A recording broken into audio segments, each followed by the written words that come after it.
Hello, আমি মৌমিতা। আর আজকের আমার সানডে ব্লগ আজকে সানডেটা শুরু হয়েছিল আমার অনেক সকাল থেকে, কারণ আমাকে একটু কাজে বেরোতে হবে। তো সকালবেলা উঠে চা বিস্কিট খাওয়ার পর স্নান করে সকাল সকাল খেতে চলে এসেছি ডাল ভাত আলু সেদ্ধ। আজকে মায়ের প্রচণ্ড জ্বর, কিন্তু তার মধ্যেও যেহেতু আমাকে সকালে বেরোতে হবে তাই আমার জন্য রান্না করে দিয়েছে। আর অন্যদিন খাবারটা মাই খাবার টেবিলে দেয়, বাট আজকে যেহেতু মার শরীর খারাপ তাই আমি নিজে নিজেই সব নিয়ে নিচ্ছি। তো ডাল আলু সেদ্ধ ভাত খেতে তো আমার ভীষণ ভালো লাগে। আর সকালে দুপুরে বিকেলে সন্ধ্যায় যখন আমি ভাত খেতে পাই সময়, মানে সুযোগ দুটোই, তখনই আমি ভাত খেয়ে নিই, কারণ আমি ভীষণ ভেতো বাঙালি, ভাত খেতে আমি ভীষণ ভালোবাসি। তো ভাত খেয়ে নিলাম ঝটাফট গবাগপ।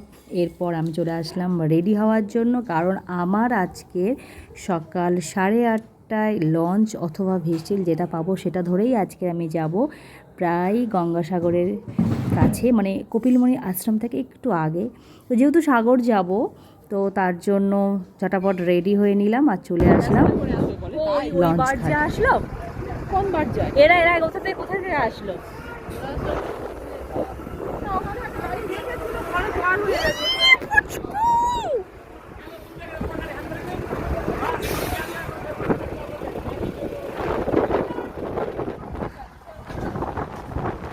সাড়ে আটটায় আমাদের বার্জ ছেড়ে দিল। আর এই বার্জে আমি ফার্স্ট টাইম উঠে ভীষণ এক্সাইটেড আর খুব আনন্দ করতে করতে আসছিলাম।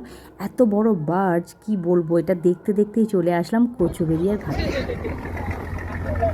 আমার কাছে 10 মিনিট আগে ফোন হয়েছে।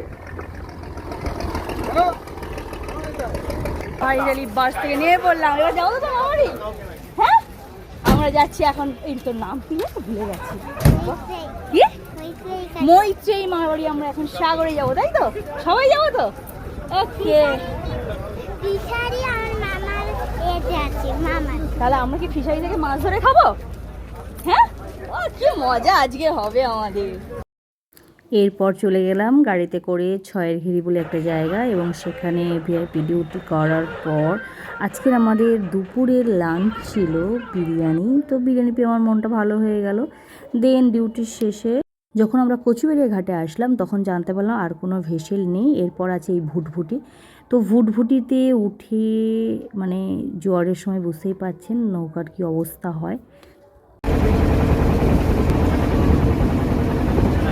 মানে এইভাবে নাকরদোলার মতো দুলতে দুলতে বাড়ি চলে এলাম। তো আজকের ব্লগটা এইটুকু, পরের দিন আবার গল্প হবে। Bye bye.